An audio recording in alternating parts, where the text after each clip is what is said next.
I'm going to give you a very brief and succinct explanation of what postmodernism is. We'll talk about it some more this semester. It's very directly related to social ideology, and in particular, the cohesion of a social ideology. It's basically at the source of what is causing so much social upheaval that we see around us right now. Ultimately, it is the main source of that. Not in every case, but it's easy to identify it when you see it. And I have some examples that I'll include. Basically, this is part theory and part philosophy. It really got its start in the universities in France among French intellectuals who were incubating this kind of thought in the universities in the 1960s and 1970s. Basically, what the theory says is that there is no objective truth, and language is merely a construct that is used by groups of people to privilege their own ideas about the world while subjugating everyone else's. And so as a literary criticism, this became an effective tool. And as someone who does not understand art almost at all, I can see how it's a very effective tool as a literary criticism. So when I hear about a painting, for example, that is supposed to be considered the best in the world, and it's worth hundreds of millions of dollars and it's world famous, et cetera, I really don't understand what makes that painting so popular, other than that there seem to be groups of influential people who are interested in that painting, who sort of contribute to this notion that it's the greatest work of all time, for example, when I myself cannot really see the difference between the Mona Lisa and something my 11-year-old niece made last summer while she was painting in the garage. I don't understand why one should be so much more valuable or considered to be so much more precious. They're both works of art that were done by individuals. If we graded them on objective standards, then perhaps we could see some fundamental differences, but there's not a lot of objectivity to art, and that's one of the problems with being able to assess it. So as a literary criticism, postmodernism comes along and says, look, there's no objective truth, and there are really an infinite number of ways to interpret any piece of literature or music or art. And I think that's probably true. So to use postmodernism in that sense, as you approach literature and music and art, it makes sense that you wouldn't want to use their favorite term, privilege one artist or one type of artwork over another. You should be able to look at them with an open mind and make a fair judgment about the value of that piece of literature or art. Now, one of the problems with postmodernism is that after it got its start in the 60s and 70s, it became popular in other universities around the world because it's basic deconstruction, and it's essentially nothing more than that. So if I don't have a good argument, for example, to counter your point, it's very easy for me to say, well, you were just saying those things, and it's a demonstration of the way that you're using language, which has no objective reality and was only created by some groups in order to empower themselves and to subjugate others. So it's kind of a theory and philosophy that comes along, and it claims to know the motivation behind the creation of language and the use of language, the way that it's deployed. And it supposes that there could be no good motive. And since there is no objective reality, the only possible motive that any group could have for creating, sustaining, or deploying language within a culture is to subjugate everyone else while privileging themselves. And so to take and export this type of a philosophy out of the universities from being a literary criticism and to now use it as a lens to look at all of society through, you can imagine how disruptive that is going to be. The problem with postmodernism is that there's an essential truth to it that you can't get around, and that is that, yes, language does have an arbitrary component to it. We have come up with different languages around the world, and we all have to collectively agree on the meaning of language in order to be able to understand and use it. And there are some limitations in there. We don't always have the best words to refer to things. They don't always cater to individual experiences when you're trying to use language that refers to larger or broader contexts. And so for this reason, postmodernism has been particularly pernicious. It's very hard to demonstrate that it's not true because it does rely on the one simple truth, which is that language is arbitrary. The problem is it brings a lot of assumptions along with that. And so this is basically what you are seeing in society today. It goes to the fundamental core of science, and it says that, well, there's no objective reality. So whatever we have come to know or presume that we've learned through science is nothing more than the expression of people who created this scientific language and are using it as a tool to oppress others with that language. So the very logos of science, the scientific method, the idea that we would do experiments on something and then we would test the hypotheses and we would do this in a controlled environment and try and come up with a conclusion and then validate that. And if we validated it, then this would be the most popular idea until something came along and dethroned it, in which case we would toss it out for the next idea. That's the great part about science. It has that mechanism built into it. It's a ship that will always right itself. It can be very, very wrong about something, and it's totally willing to change once it's been demonstrated that there is a better idea or that what the general thinking was incorrect at the time.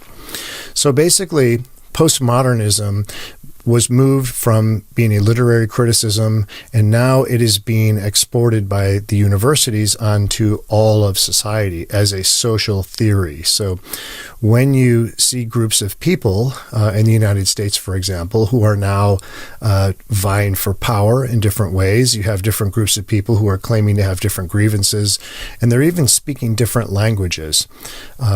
There's a real inability to communicate that comes from all of this, because when your opponent tells you that the words that you're using are arbitrary and that you're only using them for the sake of power, one gets the sense that they don't want to be perceived that way, and so it's a good way to try to back your opponent down. People tend to respond very timidly when they're confronted with this sort of information, and that's part of the problem. It allows this to continue to burrow into the system and destroy things because it doesn't have any new language, for example, to replace the old language. That's one of the problems with the theory, is that it is also susceptible to its own critique. So if all language is just arbitrary and it's meaningless and it just comes down to what we tend to agree on, then the same thing applies to postmodernism. And they don't seem to acknowledge that. So no objective truth, and that even goes for science. So when there's something in science that they don't like, well, that was only created by certain groups of people who wanted to wield power over groups of other people. And so they use this logos of science and their scientific method and their terminology in order to wield power in a society. Well, postmodernism doesn't actually stop to take a look at whether or not that agreed upon method is the best possible one that we could have come up with in order to reason and rationalize and to learn things about the world. It simply wants to kick your theory and to throw spitballs at it and to demonstrate that it's all bunk. But it doesn't bring anything to replace it with. So it basically comes in and sets the house on fire and then stands in the front yard watching it burn and says, well, it wasn't a real house anyway, and it was only created to privilege the people who lived in it, and that's not fair to everybody else, so may as well see it burn, and that way people can be more equal. Well, you can make people equal in that way. You can make them equally poor. You can make them equally destitute. You can make them equally inequipped to be able to communicate with each other and all kinds of things. So because this is being made for the purposes of my course, I'm not going to go into the political ramifications of it. I'm sure that you can see that a theory like this, when it is foisted onto a society, will have political implications. And so whatever you think about politics, it doesn't matter for our purposes. All I want you to see about postmodernism is the way that it burrows into a society by destroying the language, and it leaves hopelessness and nothingness and pure chaos in its wake. If we don't have language to order our society and to structure the way that we speak to each other, then it's going to be impossible to communicate. And that's what postmodernism is doing right now. It is making it impossible for us to communicate. It doesn't pay any respect to our Constitution. It doesn't pay any respect to our set of laws. In fact, two of the people who were probably the biggest proponents of postmodernism, French intellectuals Jacques Derrida and Michel Foucault, wrote things such as, this is Michel Foucault, for example, he argued that people who were in mental asylums were only there because the larger society had developed language and terminology by which to refer to them as crazy or mentally ill.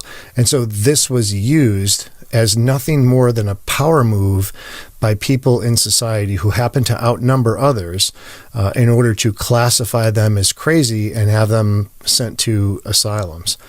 Well, good luck with that. Now, there is a kernel of that is true. Yes, language was designed and is agreed upon by all of society in order to structure and order society and to make decisions about it and to be able to move forward. That's true. But to suppose that the only reason that people are considered mentally insane is because it's only the language that is defining them as crazy. And so to categorize them as mentally insane or crazy is nothing more than a power grab by the larger group who consider themselves not to be crazy. Now, I'm not making that up. And he wasn't saying those things metaphorically. He literally meant that that was true. Michel Foucault argued that the only reason we consider crazy people crazy and put them in asylums is it's the language that we've designed in order to subjugate them in that way. It was just a matter of which group defined the language first and use it to overpower and brutalize the other group. So, obviously, there are a lot of holes in that theory. There are a lot of flaws in that. It does speak to one essential truth that, yes, language is constructed by people sort of arbitrarily and must be agreed upon. But that doesn't mean necessarily that it's not also true that people have disorders that can be diagnosed, that can be treated, and that can be dealt with effectively. And so the idea that there's no evidence for those things, or the idea that we should not consider that there's more to it than simple arbitrary use of language, it goes against common sense, it goes against intuition, and it goes against rationality itself. So this postmodernist theory has been a very effective tool, but it's only an effective tool for people who sort of use this as tricksters. I mean, it's nothing more than deconstruction. So as I mentioned earlier, it doesn't bring a better theory to put in its place. It doesn't point out what's wrong and suggest how to fix it. It only says, since all language is arbitrary, then it really has no meaning. And the only thing that it could mean is it's an expression of one group to subjugate and overpower other groups. That's how you'll typically see it manifest in our society. That's about the best description that I can give you without going into really painful detail and citing authors along the way who argued on behalf of subjectivity in favor of objectivity, and who argued on behalf of narratives being the only thing that inform us and that help us to identify truth in society. And so I'm going to include a video that I want you to see, and I don't care about the politics of it. I don't care what side of the issue you're on. I don't care which group in Congress you like and don't like. All I want you to see in the video is two people who are no longer able to communicate. They're both speaking English, but because of postmodernist theory, one of them is speaking a brand new language that brings a whole new set of assumptions to the table. And again, regardless of what side of the issue you're on, it is absolutely breathtaking to watch the two of them try to have a discussion, a very simple discussion about a very simple issue, and to see the incredible meltdown and failure that occurs when these two people try to communicate. So I'll let you take a look at the video for yourself. Again, we are not looking at the politics of the video. We don't care about who's right or who's wrong or what should or shouldn't be or this party or that party. It's not about that. It is simply about two people who are no longer able to communicate whatsoever. And there's a very angry tension that exists between them now because of this presumption brought to the table by one of the two who is using postmodernist styled language in this exchange. So have a look at that. Have a look at the video that I'll include from Dr. Jordan Peterson, who gives a little bit more thorough explanation of what postmodernism is and how it's kind of spilled over from the universities and is now kind of masquerading in front of us as it wants to be an ideology. This wants to come in and supplant the current social ideology within the United States. Have a look at the video, see what you think, and we'll have some more discussion about this in the future.